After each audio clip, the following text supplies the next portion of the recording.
Bien, y ahora tenemos ya a nuestro primer invitado del día, que es uno de los que fue organizador de esta jornada, ¿no? Desde su espacio, desde el subte. Es Beto Pianelli, dirigente de los Metro Delegados. ¿Qué tal, Beto? Buenas noches y gracias por darnos esta entrevista para Resistencia Online. Hola, ¿cómo andan? Todo bien, acá estamos. Bueno, teníamos muchas ganas de charlar con vos. Lo primero que te vamos a preguntar, obviamente, es cómo viste la jornada, cuál es tu reflejo de lo que dejó el paro general de hoy. Bueno, desde el punto de vista sindical, sabíamos todos que iba a ser un gran paro, un parazo, ¿no? Es decir, eso ya se veía venir todos estos días, en base a las asambleas, a las discusiones en los lugares de trabajo. Se sabía que iba a ser un gran paro desde el punto de aquellos que están sindicalizados, aquellos que están organizados, iba a ser un parazo. La duda que había, o por lo menos que teníamos varios, era si eso se iba a expresar en la gente que no está o que no tiene organización sindical, aquel cuentapropista, el que sale a hacer changas, aquella persona que trabaja en un negocio. Eso, ¿viste? Porque ahí donde se expresa claramente si no solamente es un paro de índole sindical, sino que hay otros sectores de la sociedad que no están organizados y que también coinciden, o mejor dicho, apoyan la decisión que tomó el conjunto de las organizaciones sindicales, el reclamo, la demanda. Claro. Y eso es lo que se vio hoy. Hoy las calles estaban vacías, esta es la verdad. Más allá de que había negocios abiertos, también había muchos negocios cerrados, lo cual quiere decir que la gente no salía a trabajar. Digo, porque si vos estás en contra del paro, decís, viajo como sea, y llego y voy a laburar porque estoy enojado. Y la gente cuando dice, no, me quedo en mi casa, pierdo el día, decidí perder el día, con lo difícil que es perder un día, para expresar de alguna manera su solidaridad, algunos más activos, otros menos activos. Y en ese sentido, se dio la duda que teníamos se dio positivamente, porque hubo muy poca gente en la calle, los buses, los colectivos iban vacíos.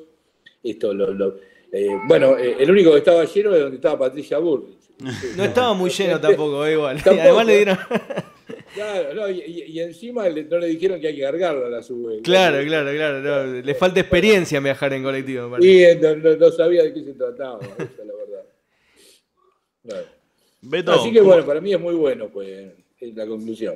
Beto, ¿cómo se sigue ahora? Porque después de semejante parazo y el gobierno parece que está durísimo, uno no quiere hacer futurología, pero no tiene mucha pinta de aflojar. Entonces, ¿cómo hacemos?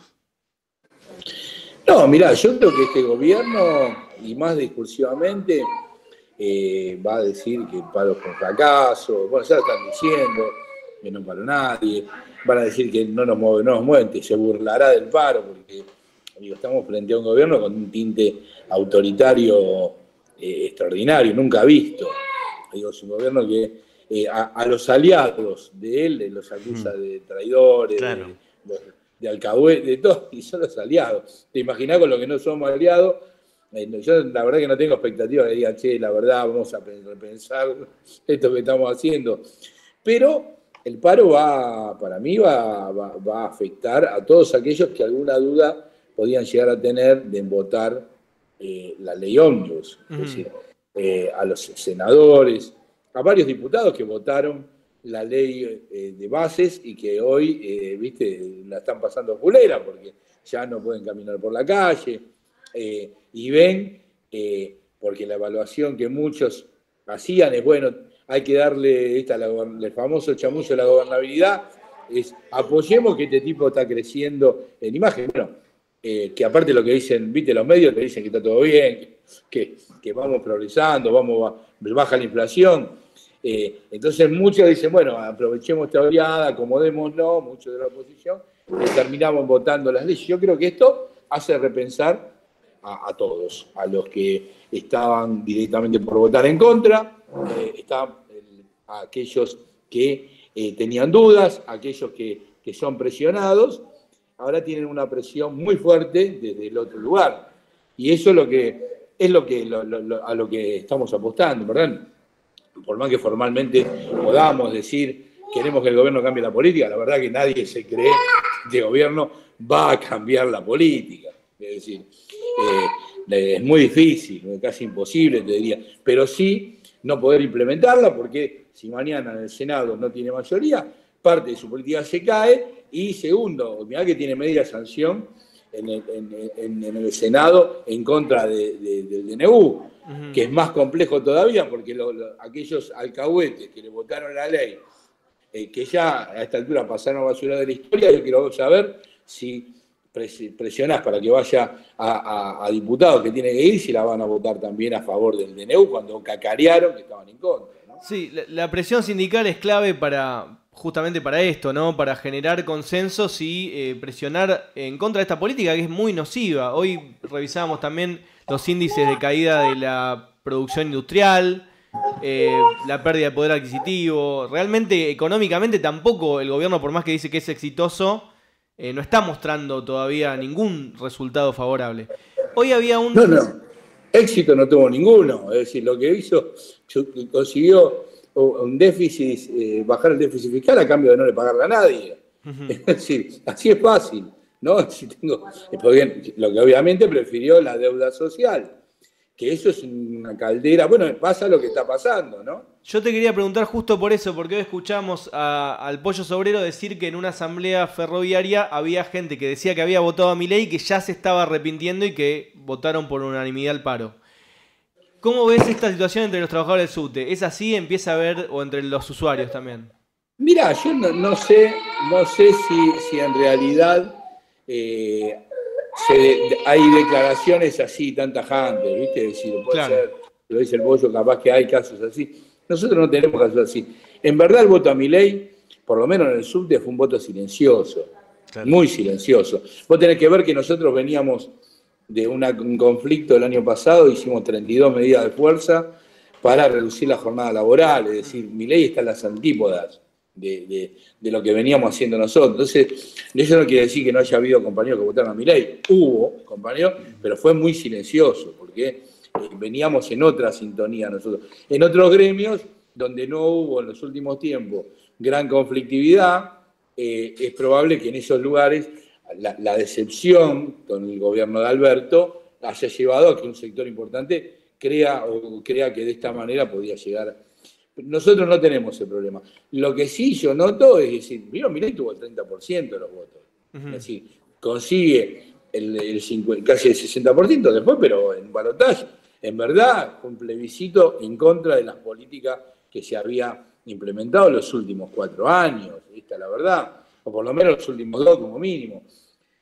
Más que lo que se había implementado, podemos decir, de las promesas no cumplidas, de las que se iban a hacer y no se hicieron. Entonces la bronca te hace votar desgraciadamente, a veces votan mal, la gente vota mal, sobre todo el sector más despolitizado termina votando mal. Pero yo creo que eso se va solucionando, o se va resolviendo esa contradicción, que no va a ser de esta manera. Che, qué boludo que soy, voté a Milei. Mirá vos, no, porque nadie saca esa conclusión, si la saca no la dice. A nadie le gusta ser el boludo de la película. Pero con los pies, la gente lo va tomando con los pies. Se moviliza, como se movilizó en defensa de la comunidad educativa, y también para. Entonces, a través de la acción, se va enfrentando con su voto, su parte más retrógrada, que enojado con Alberto, terminó votando a este tipo, ¿no? Beto, me agarro de esto que decís, de la importancia de la lucha y la conflictividad social para que los trabajadores saquen conclusiones, y pensándonos como trabajadores en un futuro salido político, o el rol de las organizaciones gremiales y de los trabajadores en general en un futuro escenario político, esperemos, sacando a Javier Milei, o sea, un gobierno de otro tinte. ¿No crees que tal vez como las organizaciones sindicales y demás, no claramente los metrodelegados, pero en general se debería haber reclamado más a Alberto, y tal vez se tuvo la idea de que si se le reclamaba a Alberto se lo estaba debilitando frente a la derecha y terminó sucediendo lo contrario? Sí, es muy probable que haya pasado eso. Hubo muchos sectores que, frente a lo que habíamos vivido con el macrismo, que fue muy duro, che, no reclamemos porque vuelven. Y esa es una equivocación política, a mi entender, es una equivocación política. La mejor ayuda, en verdad tiene que ver con un concepto que desgraciadamente tomaron parte del movimiento sindical y que no es del movimiento sindical, que es no hagan olas, que desde arriba se hacen las cosas. Claro. Y desde arriba es muy difícil hacerlo si no hay olas, esta es la verdad. Claro. Desde arriba puedes hacer si hay muchas olas. Y de hecho, los mejores momentos del proceso kirchnerista fue cuando más olas hubo. Y esas más olas permitió que haya paritarias, que las paritarias sean muy altas, que se recupere muy fuertemente el salario, que se recuperen un montón de cosas que se habían perdido en los 90. Obviamente no se recuperó todo, pero una parte muy importante. De hecho, por eso el kirchnerismo fue lo que fue, y todavía tiene una vigencia muy importante, pero fue precisamente porque fue heredero del 2001. Fue el que heredó, el que supo interpretar, o el que mejor supo interpretar la crisis del 2001 con una conflictividad social que le dio cauce. Yo creo que siempre tiene que haber confrontación, porque, mirá, yo recuerdo, página 12, apenas, si lo pueden googlear, apenas que asume el gobierno de Néstor Kirchner, un artículo de Carlos Tomás, yo no era kirchnerista en ese momento, ni mucho menos, al revés, estaba enojadísimo. Y Carlos Tomás dijo algo que a mí me dejó muy, en el reportaje, dice, a nosotros no nos asusta la conflictividad social, al revés, dice. La conflictividad social lo que genera es esa puja que se necesita para distribuir. Claro. Y bueno, eso es lo que faltó con Alberto. Desgraciadamente, no hubo la conflictividad necesaria para poder. Está bien, tuvimos la pandemia, uno puede decir, tuvimos la pandemia, que fue difícil, y hay un sector que siempre es conservador y dice, no, esperá, bueno, vos tenés que empujar. Y sobre todo los sectores más vulnerables de la clase trabajadora son los que tienen que empujar, porque eso es lo que va a permitir, de última, después, o te enfrentás al gobierno o el gobierno termina accediendo a lo que vos pedís, o por lo menos arbitrando a favor de lo que vos pedís, ¿no? Que es lo que hacía en general hizo el kirchnerismo. Cuando vos, como le había conflicto, la diferencia que había con los demás no era que te regalaba algo, sino que te decía, bueno, los muchachos, le damos a los muchachos porque están haciendo un quilombo bárbaro, se lo damos. Y eso fue el kirchnerismo, y por eso fue el momento de mayor distribución que hubo en los últimos 30 años, ¿no? Bueno, vos ahí señalás esta dialéctica entre la movilización por abajo y las concesiones, ¿no? También se puede hacer la interpretación al revés. El kirchnerismo también jugó un rol institucionalizador, ¿no? Después de un 2001, una crisis muy grande, recuperó cierta legitimidad en el Estado, en las elecciones, se multiplicaron las elecciones con la ley PASO, y de alguna manera también esta institucionalización es lo que entra en crisis ahora con el gobierno de Javier Milei, ¿no? Yo pensaba, por ejemplo, en los elementos de la ley electoral, el voto joven, las 45 elecciones por año, como que en un momento también la gente entró en crisis con eso y votó lo más distinto posible porque interpretó que ese proceso de concesiones desde el Estado se había agotado o no le estaba dando ya solución a sus problemas un poco también. Es así, exactamente tal cual vos lo decís.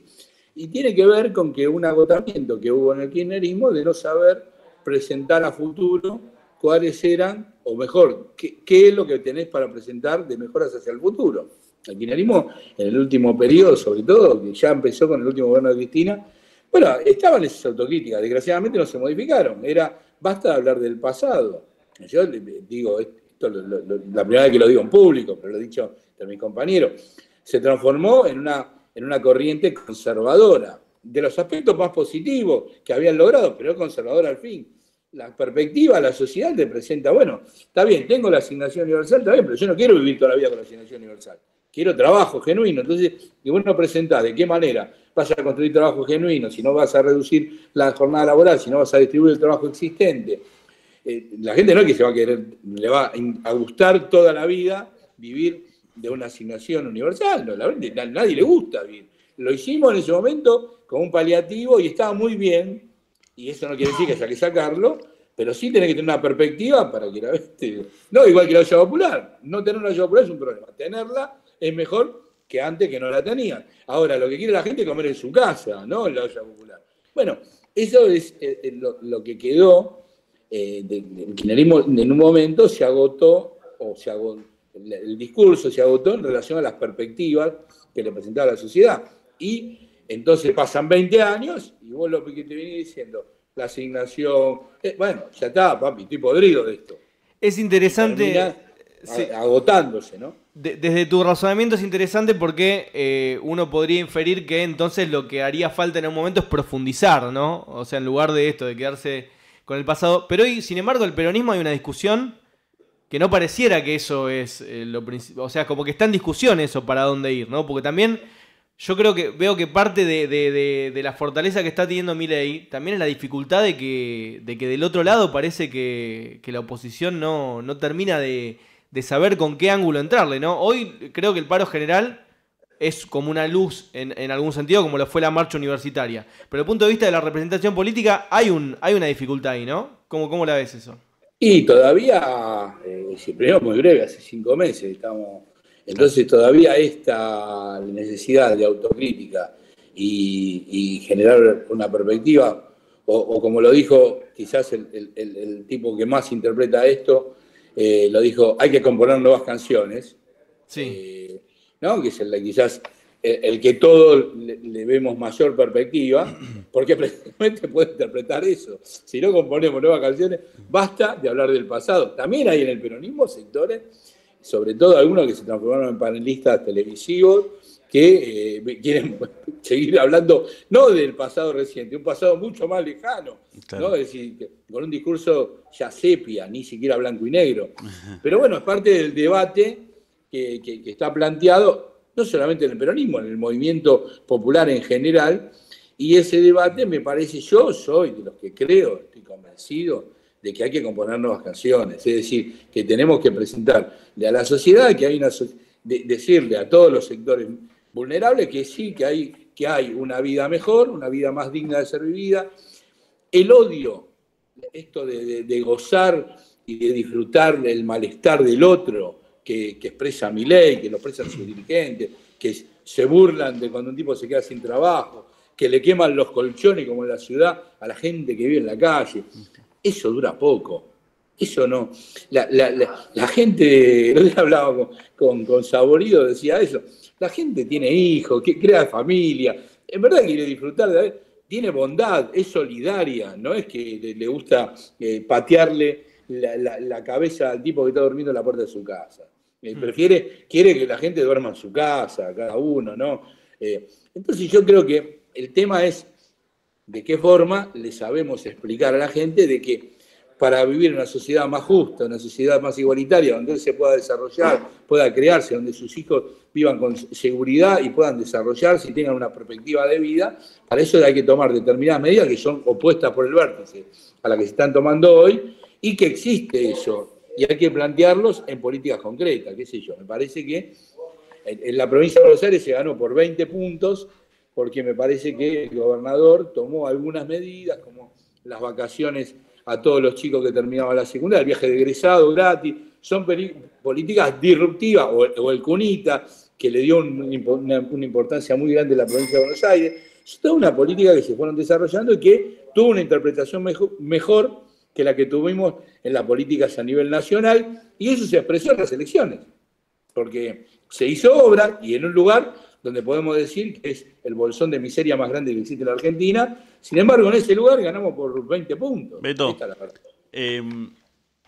Me parece que todo lo que me decís me remonta mucho al 2008, el conflicto con el campo, en donde, si se quiere, se puso a prueba la posibilidad del kirchnerismo de avanzar contra los grandes poderes concentrados. Y luego de ese momento parece que todo empezó a girar un poco más a posiciones, como vos decís, más conservadoras. ¿Creés que vos ves alguna diagonal, alguna posibilidad de avanzar en un proyecto superador sin afectar las ganancias de los grandes grupos empresarios? No, pero lo primero no es lo más importante, pero lo quiero aclarar. El kirchnerismo perdió con la crisis agraria. Es decir, perdimos, nos ganaron ellos. Sí, sí, claro. Y de esa derrota generamos 3 grandes triunfos.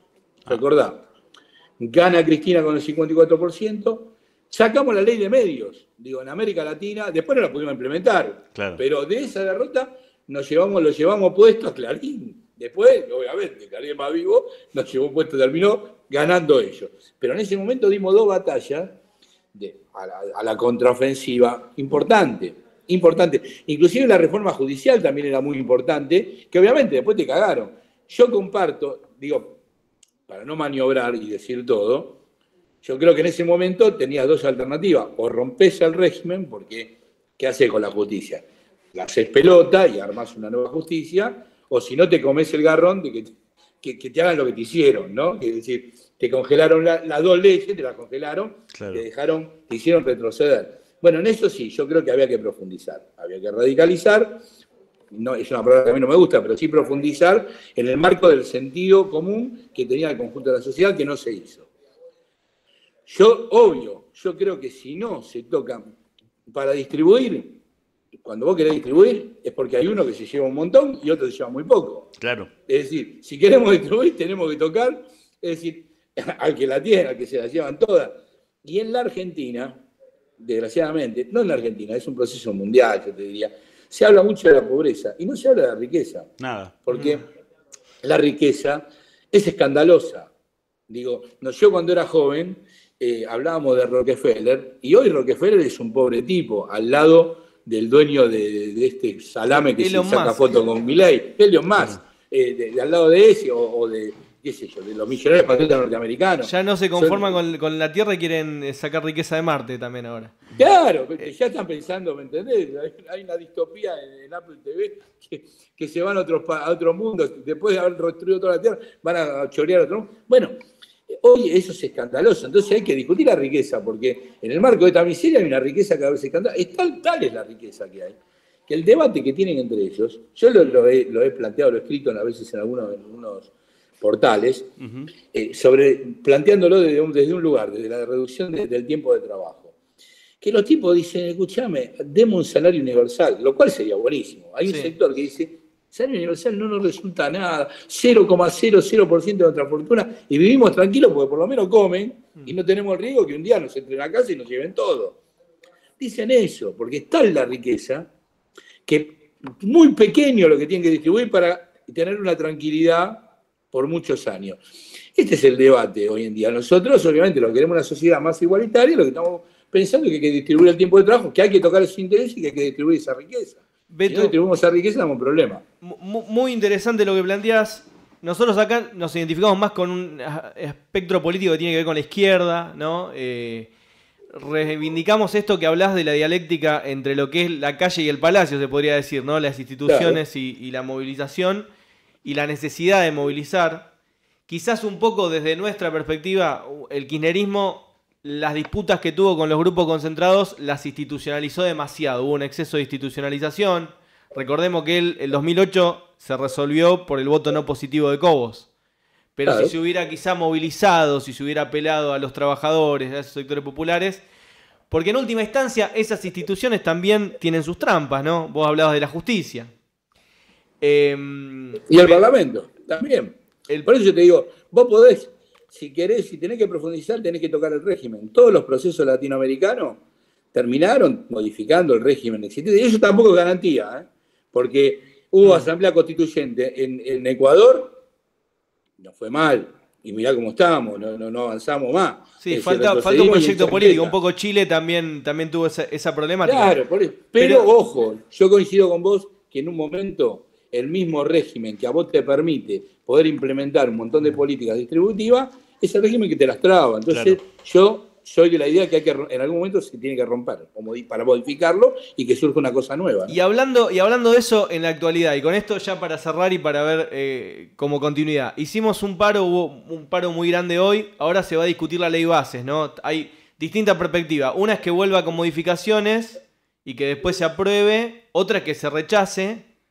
Pero también estamos de nuevo en este problema, porque, bueno, la oposición institucional, o seguir profundizando, o seguir luchando, pero tampoco, obviamente, eso tiene sus tiempos están los tiempos de la sociedad, los tiempos de los gremios. ¿Cómo ves la continuidad después de este paro general y el tema de la ley de bases?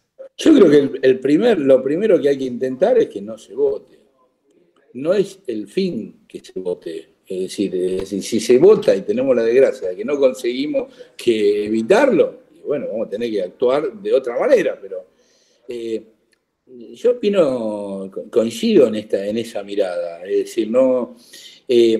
había compañeros cuando ganó Milei me dice, estamos en el horno con papas fritas. Bueno, estamos en el horno, no sé si con papas fritas, si todavía está cocinado.